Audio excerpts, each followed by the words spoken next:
The aim is for the UN Sustainable Development Goals to be achieved by 2030 by the globe, but the African Union's Agenda 2063 seeks to ensure the elimination of poverty, inequality and hunger, with a vast improvement in socio-economic access for the vast majority of its citizens to ensure greater life chances and prosperity by 2063.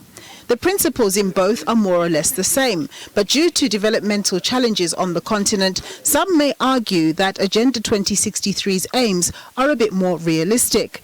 The UNDESA and African Peer Review Mechanism work has been emphasizing on the importance of strong institutions. We need to make sure public institutions have the capacities to find solutions which help them to lay the foundation for meeting the climate challenges, but also ensuring access to energy is not denied to their citizens. And they're also able to deal with the cost of living crisis. Hanif says the African Peer Review Mechanism is a critical program for enabling African countries to learn from each other around the methods they're using to achieve a more capable and effective state to tackle the many challenges facing the continent, like climate change and food security. But there are some African countries with insufficient fiscal resources that will need support to achieve the SDGs.